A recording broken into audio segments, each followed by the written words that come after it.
মধুময় শ্রীধাম বৃন্দাবন।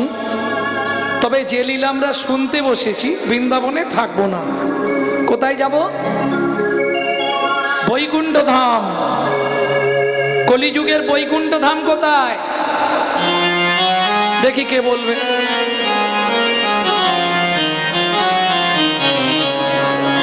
কলিযুগের বৈকুণ্ঠ ধাম কোথায়? জোরে বলুন। ক্যানিংয়ে, নবদ্বীপে? কলিযুগের বৈকুণ্ঠ ধামে আমরা প্রবেশ করব এই মুহূর্তে।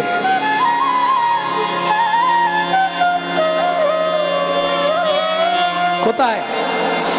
নীলা দেখবে যদি, নীলা চলে যাই চলো। লীলা দেখবে যদি, লীলা চলে যাই চলো। সেথায় আছে প্রভু জগন্নাথ, সবার শিরে দিয়ে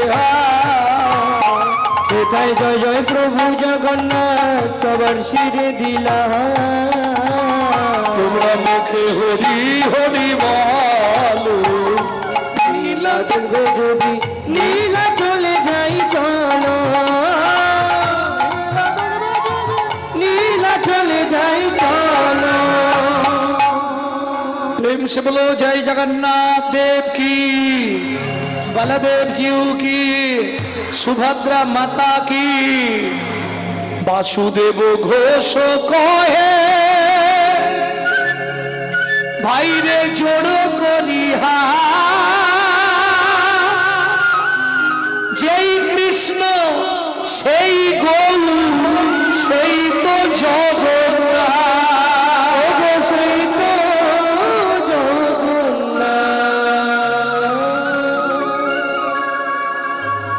ভক্তমণ্ডলী, ভক্তিমতী মায়েরা, যার চরিত্রটা শুনবো, ভক্ত মাধু দাস।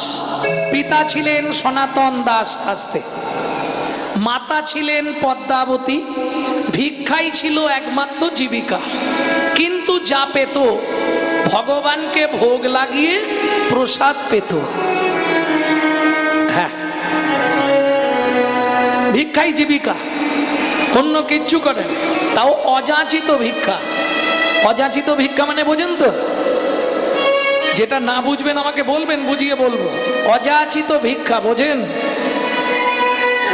দাঁড়ে দাঁড়িয়ে হরিনাম করবে, যে দেবে নেব, না দিলে চলে যাব।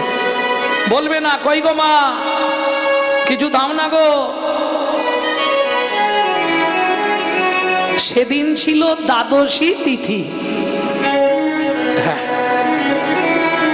ভক্তমণ্ডলী, ভক্তিমতী মায়েরা, যারা একাদশী করে নিশ্চয়ই জানে দ্বাদশীর পারণ থাকে। পদ্মা, তুমি উনানে হাঁড়িতে জল বসাও, আমি 5 ঘর ভিক্ষা করে নিয়ে আসছি। কেমন? ভক্তমণ্ডলী, ভক্তিমতী মায়েরা, কারণ ওটাই তাদের তো পথ। করতালটা নিল, ঝোলাটা নিল, দাঁড়ে দাঁড়ে নাম করলো, যে যা দিল নিয়ে এসে। তাহলে বৈষ্ণবরা আমাদের অপকার করে নাকি? অপকার করে না? খেয়ে দে কাজ পায় না, প্রত্যেক দিন একবার করে খালি করতাল বাজিয়ে হরিনাম করে আর ভিক্ষা চায়। অপকার করে না? বলে শোনো ভাই, কি উপকার করে জানো? তুমি তো সারা লাইফ চুরি করে খাও, কারণ ভগবানকে না দিয়ে খেলে সেটা চুরির মাল। চুরি করে খাওয়া হয়, তোমার হয়ে বৈষ্ণব নিয়ে গিয়ে ভগবানকে দিয়ে দেয়। তাহলে উপকার করে না অপকার করে? হরি বল হরি। ভক্তমণ্ডলী, ভক্তিমতী মায়েরা, চলুন তাদের জীবনীটা একটু শুনে নি, কিভাবে চালায় তারা। ভিক্ষা মেঘে খায়ো সদা,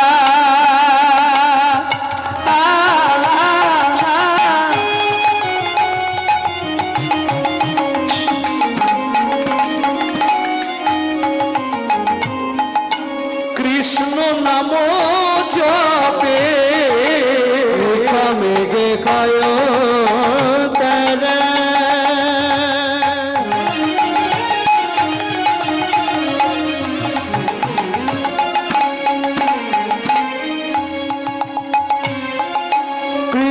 নাম জপে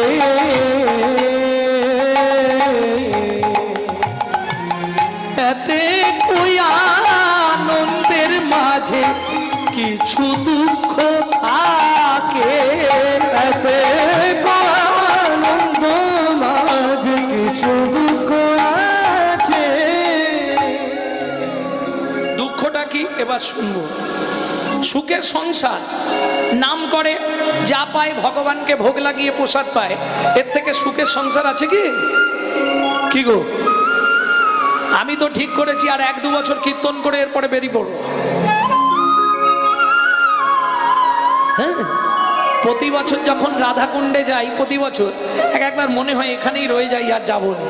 একটা করতাল নেবো আর ব্রজের দ্বারে দ্বারে, কারণ ব্রজে একটা কি সুবিধে জানেন, আপনি যদি পৌঁছে যান আর আপনার চিন্তা নেই, খেতেও পাবেন থাকতেও পাবেন। কেউ বলতে পারবেন হাত তুলে, আমি বৃন্দাবনে গেছিলাম ভাই 2 দিন খেতে পাইনি? এটা হবে না। তোমার পয়সা নেই, সব চুরি হয়ে গেছে, সেখানেও তুমি প্রসাদ পাবে, থাকার জায়গা পাবে। এর নাম হলো ব্রজধাম। রাধারানী কাউকে বিমুখ রাখেন না।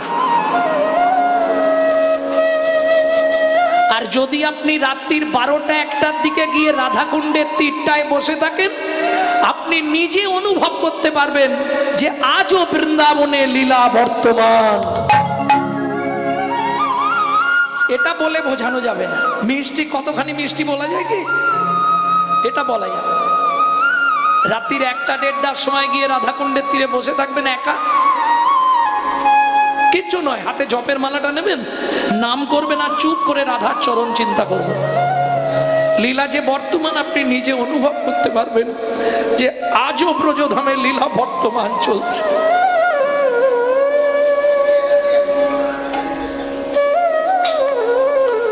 ভক্তমণ্ডলী, ভক্তিমতী মায়েরা,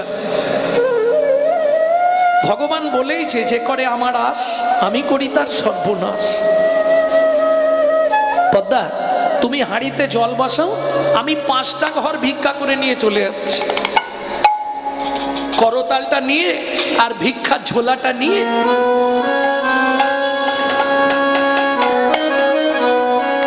সনাতন চললেন। প্রথম বাড়িতে গিয়েই শুরু করেছে, ভজ শ্রীকৃষ্ণ চৈতন্য প্রভু নিত্যানন্দ, হরে কৃষ্ণ হরে রাম শ্রী রাধা গোবিন্দ। ভজ শ্রীকৃষ্ণ চৈতন্য প্রভু নিত্যানন্দ, হরে কৃষ্ণ হরে রাম শ্রী রাধা গোবিন্দ। আচ্ছা, সবাই তো গাইছেন, বলুন তো এই নামটা কোথায় হতো? এই নামটা কোথায় হতো? নবদ্বীপের পথে পথে। আর শিবাসঙ্গনে কোন নাম হতো? শ্রীকৃষ্ণ চৈতন্য মহাপ্রভু নিত্যানন্দ অদ্বৈত গদাধর আদি ভক্তবৃন্দ। শ্রীকৃষ্ণ চৈতন্য মহাপ্রভু নিত্যানন্দ অদ্বৈত আদি গদাধর ভক্তবৃন্দ। বুঝে নেওয়া গেল। আর যেটা গৌড়ীয় বৈষ্ণব ধারায় প্রযোজিত হয়েছে ভক্তিবিনোদ ঠাকুর মহাশয়, ভজ শ্রীকৃষ্ণ চৈতন্য প্রভু নিত্যানন্দ শ্রী অদ্বৈত শিবাসাদি গৌর ভক্ত বৃন্দ। ভজ শ্রীকৃষ্ণ চৈতন্য প্রভু নিত্যানন্দ শ্রী অদ্বৈত গদাধর শিবাসাদি গৌর ভক্ত বৃন্দ। ভজ শ্রীকৃষ্ণ চৈতন্য প্রভু নিত্যানন্দ শ্রী অদ্বৈত গদাধর শিবাসাদি গৌর ভক্ত বৃন্দ। ভজ শ্রীকৃষ্ণ চৈতন্য প্রভু নিত্যানন্দ শ্রী অদ্বৈত গদাধর শ্রীবাসাদি গৌর ভক্ত বৃন্দ। 3 ঘর ভিক্ষা হয়ে গেছে, অযাচিত, কাউকে চাইতে হয়নি। আর 2 ঘর হলেই হয়ে যাবে 5 ঘর ভিক্ষা।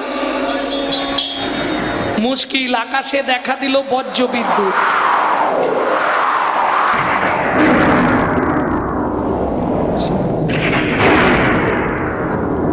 সর্বনাশ। আর ভজ শ্রীকৃষ্ণ চৈতন্য প্রভু নিত্যানন্দ হরে রাম শ্রী রাধা গোবিন্দ। শ্রীকৃষ্ণ চৈতন্য প্রভু নিত্যানন্দ হরে কৃষ্ণ হরে রাম শ্রী রাধা গোবিন্দ। কৃষ্ণ চৈতন্য প্রভু নিত্যানন্দ হরে কৃষ্ণ হরে রাম শ্রী রাধা গোবিন্দ। 4 ঘর হয়ে গেছে, আর একটা ঘর।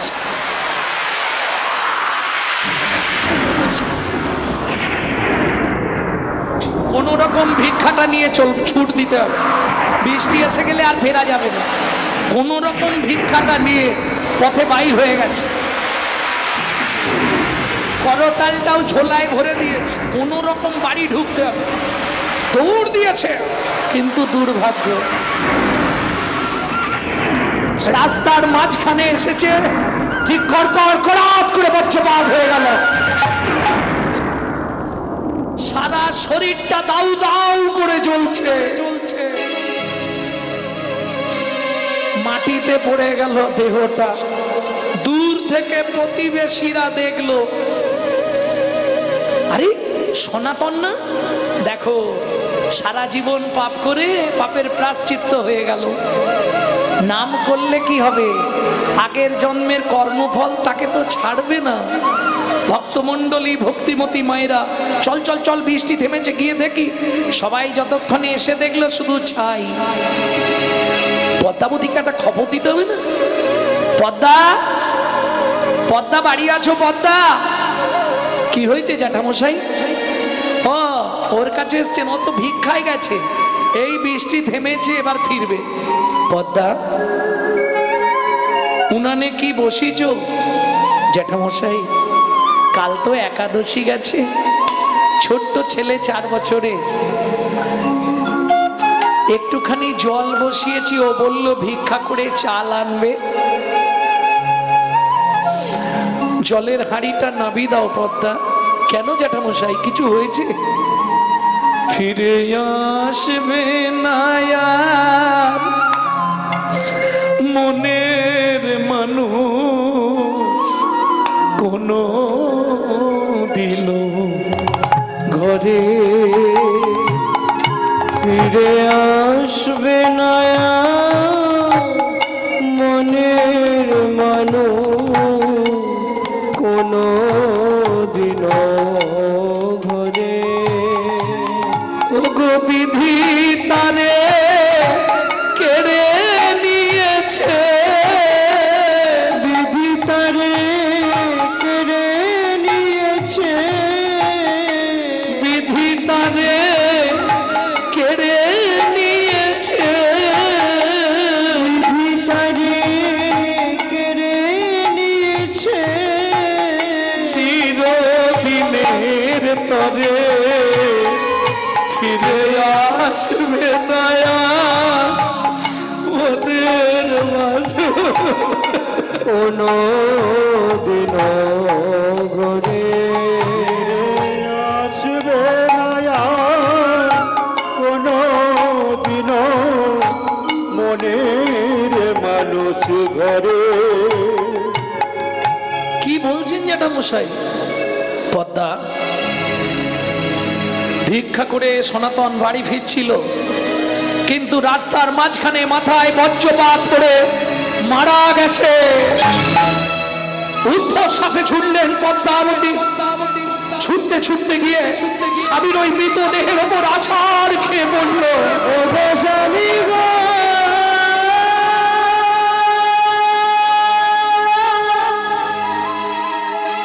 এ কি রকম সাজা দিলে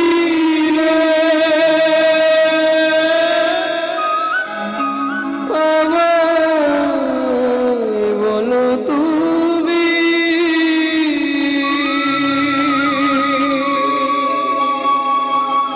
জানি না কি এমন অপরাধ আমি করেছি,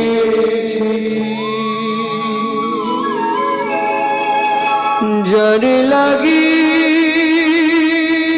তুমি আমায় সাজা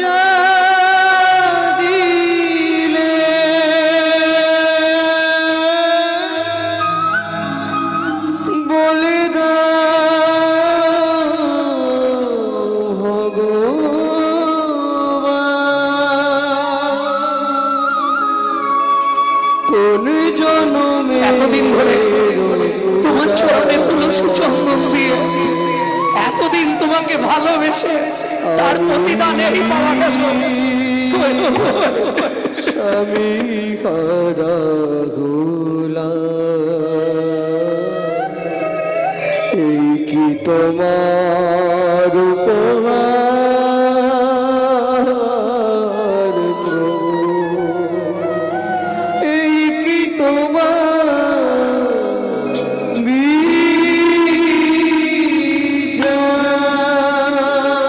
অর্জুন নারীর পাল্লা দুটো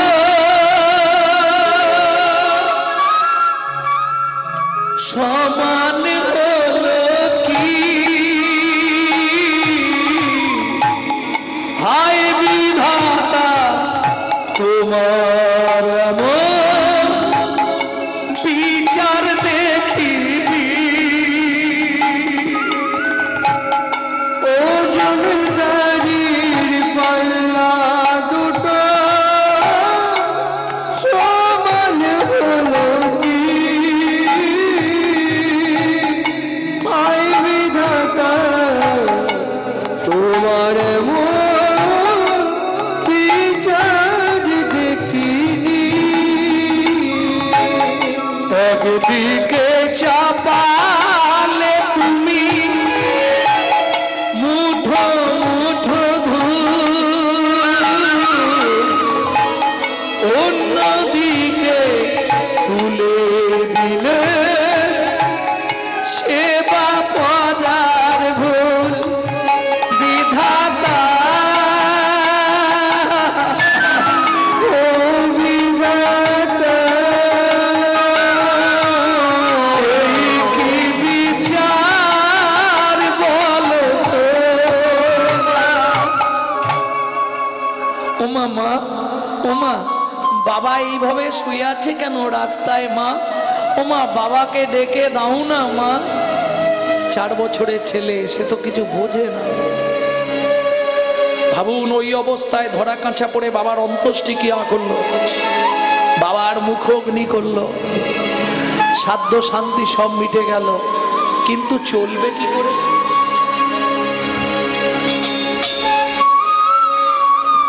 বাচ্চাটাকে চাবি দিয়ে ঘরে রেখে মা লোকের বাড়ি কাজ করতে যায়, পেট তো শুনবেন। ও মায়েরা খুব মন দিয়ে শুনুন এই জায়গাটা। প্রত্যেক দিন সকাল থেকে সন্ধে অবধি কাজ করলে 2টো করে হাতে গড়া আটার রুটি তখনকার দিনের মাইনে। একটা মা খায় আর একটা জল দিয়ে ভিজিয়ে ছেলেটাকে খাওয়ায়। ভাবুন, তাও ভগবানের সহ্য হলো না। বড় লোকের বাড়ির কাজ তো, কাজের শেষে আঁচল পেতে দাঁড়ায়, 2টো রুটি ছুঁড়ে দেয়। আজকে রুটিটা আঁচলে না পড়ে নিচে পড়লো। আর ওই যে প্রবাদ বাক্য আছে না, কারো সর্বনাশ আর কারো পৌষ মাস। কুকুরে ছুটে এসে রুটিটা নিয়ে চলে গেল। মা কেঁদে উঠলো, বাড়ি ফিরবো কি করে? বাড়ি ফিরে চাবিটা খুললেই ছেলেটা ছুটে আসবে, মা খাবার এনেছো মা? পেটের জ্বালা যে বড় জ্বালা গো, দাও না মা, কিছু খেতে দাও না মা। বলুন তো মায়েরা, মা হয়ে যদি একটা মাত্র ছেলেকে 2টো খেতে দিতে না পারি, আমার মনে হয় মাতৃত্বের জীবনের থেকে বড় কষ্ট আর কিছু হতে পারে না। পারে? দুঃখিনী মা পদ্মাবতী ফেরার সঙ্গে সঙ্গে মাদু ছুটে এসছে, মা খাবার এনেছো মা, খাবার এনেছো? বাবা আজকে খাবার পাইনি বাবা, খুব খিদে পেয়েছে, দাও না মা, কিছু একটু খেতে দাও না। কি করবে মা? খালি একটা বাতি হাতে পাড়ায় গেল দাঁড়ে দাঁড়ে ভিক্ষা করতে, তোমাদের একটু ভাতের ফ্যান আমাকে দাও না। যারই দরজায় যায় সেই দরজাটা বন্ধ করে দেয়। কি করবে? সারা পাড়া ঘুরে মা যখন এতটুকু ফ্যান ভিক্ষা করতে পারলো না, মনে মনে ভাবলো কি হবে এই পাপের পৃথিবীতে বেঁচে থেকে। ছলে বলে কলে কৌশলে মাধুকে ঘুম পাড়িয়ে দিয়ে আমি নদীর জলে আত্মহত্যা করে মরব।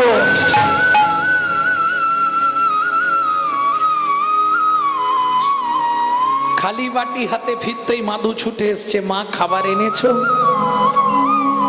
খাবার এনেছো মা?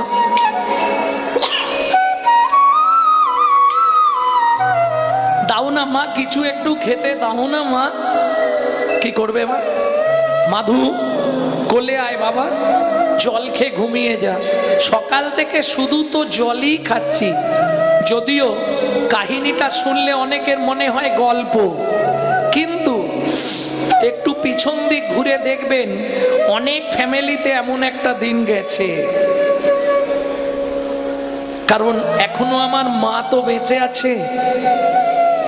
একদিন এমন দিন গেছে, মা পাড়া থেকে ফ্যান চেয়ে এনে নুন দিয়ে গুলে দিত, আমি খেয়ে স্কুল যেতাম।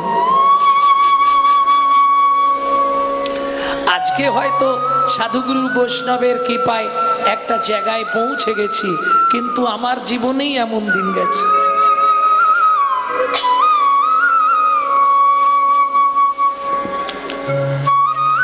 খিদের জ্বালায় কাঁদতে কাঁদতে মাধু মায়ের শাড়ির আঁচলটা মুখের মধ্যে দিয়ে চুষতে চুষতে ঘুমিয়ে পড়ল।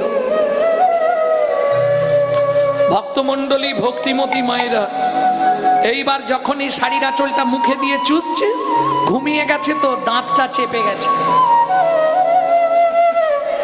মা মাধুকে বিছানার ওপর শুইয়ে দিয়ে ভগবানের উদ্দেশ্যে বলছে, ভগবান, শাস্তে বলে জীব দিয়েছেন যিনি, আহার দেবেন তিনি। ঠাকুর গো, তোমার চরণে মাধুকে রেখে আমি চলে যাচ্ছি। মাধু, ঘুম ভাঙলে যখন শুনবি তোর মা আত্মহত্যা করেছে, বাবা দুঃখিনী অভাগিনী মাটাকে ক্ষমা করে দিস বাবা।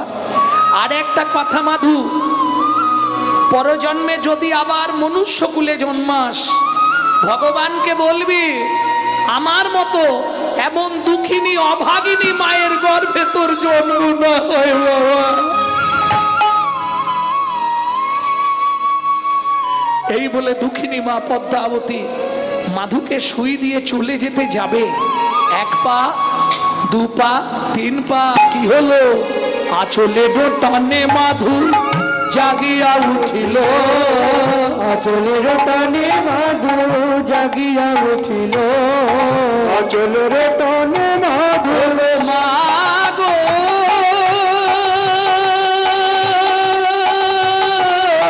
যেও না,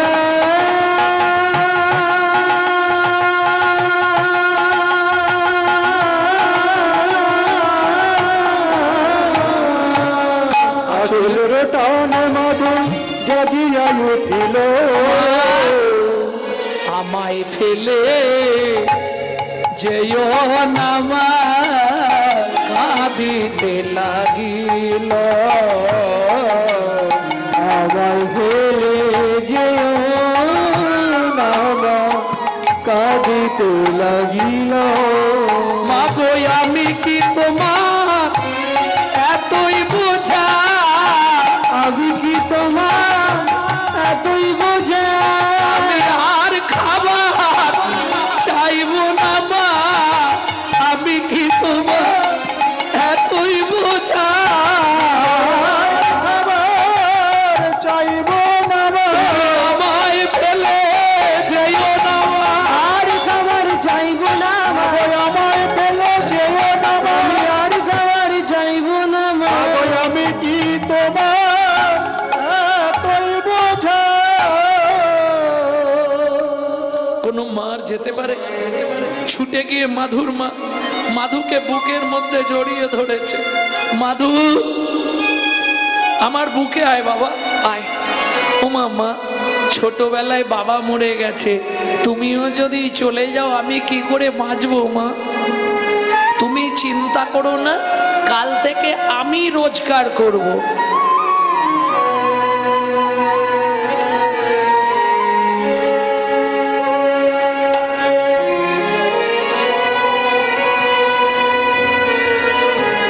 কি করে রোজগার করবে?